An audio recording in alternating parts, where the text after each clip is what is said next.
So recently Infinity Train has caught a lot of buzz because it's finally been renewed by HBO Max. Due to that, I think it's the perfect time for me to go back and talk about the first 3 seasons. So obviously, if you have not watched all the available seasons, please go watch them before you see this video. Or don't, but there will be a lot of spoilers. So today, I specifically want to talk about the antagonists of each season, because honestly they're the best parts about the show. But also I want to go into depth and explain my opinions on the messages the show presents and how the villains play a huge role in them as a whole. Before I start, make sure to like and subscribe, because this video took forever, and a quick trigger warning for death and cults.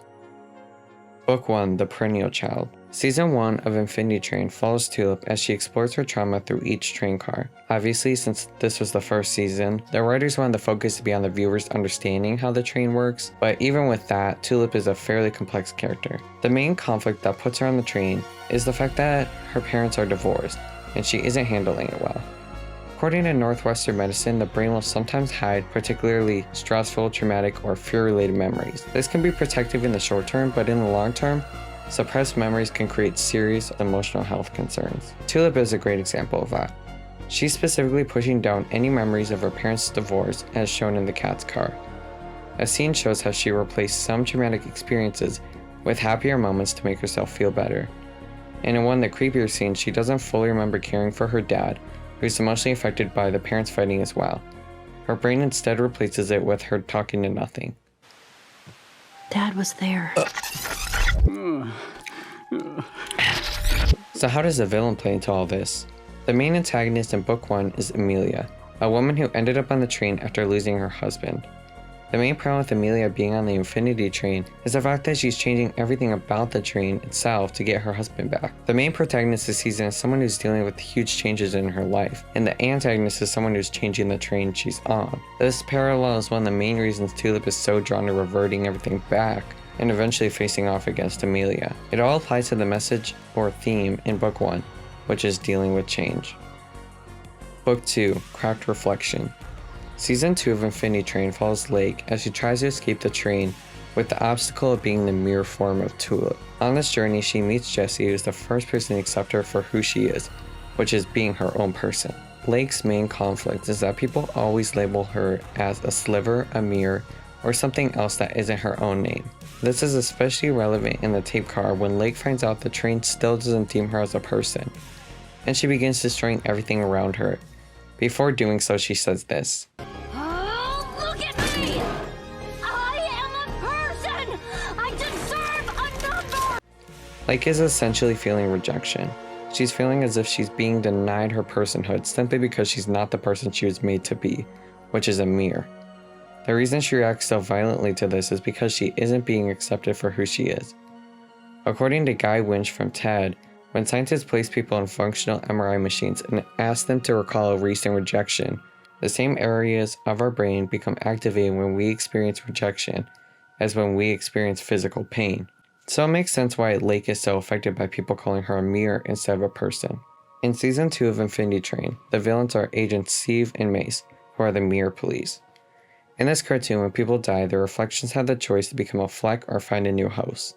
In my opinion, the reason cops are the main antagonists in the season because the main theme is acceptance. One of the agents in Season 2 says that choosing to become a cop wasn't about keeping his memories or identity, it was about respecting the balance police provide. But throughout the show, viewers see how they're especially unkind to Lake and use unfair methods to try and trap her. This is an obvious allegory to police in real life, who claim they're trying to provide balance and restore justice, but pick out specific individuals based on their own prejudices. Lake's struggle with external acceptance is further instilled by the police who don't want to let her be, but at least at the end of the day, Lake killed both of them, so. Book 3, The Cult of the Conductor. Season 3 of Infinity Train follows Grace and Simon as they attempt to find the other members of their group called the Apex. The Apex is a cult that chooses to kill denizens, or nulls as they call them, and believe that passengers die once their number reaches 0. While trying to get back to the Apex, Grace and Simon meet a little girl named an odd-looking number on her hand. The main conflict this season is that the two characters gradually begin to disagree with each other as the show progresses. Grace begins to feel for denizens such as Tuba and doesn't want to hurt them, while Simon's need to kill them increases. When Grace finds out Hazel's also a denizen, she chooses to keep it a secret, because she fears Simon will find out and hurt her. This caused a lot of escalating events that lead to Simon's brutal death. In a large study directed by Science Direct, they talked to many cult survivors on what kept them in said cult. When we interviewed former cult members regarding factors that encouraged them to join the cultic group, they mainly reported spirituality, personal development, and life dissatisfaction, according to this article. The last two reasons seem to be the most relevant with Simon. People who are on the Infinity Train end up on there because something is wrong in their life. Not only that, but they're also in a scary situation because they're on a killer train. This is why for so many years Simon and Grace were able to lead the Apex without feeling much remorse for the denizens. They felt as if their traumatic lives might improve if they stayed on the train. Plus, it didn't help that they thought higher numbers kept them alive. The only issue is that Simon stuck with this the entire season, while Grace became more hesitant about its validity. The disconnect between the two is what led Simon to attempt to murder Grace twice. He thought that his life would end or deteriorate if he had her dragging him and the group down. Obviously, he had everything mixed up. This and his lack of empathy were what eventually caused his death.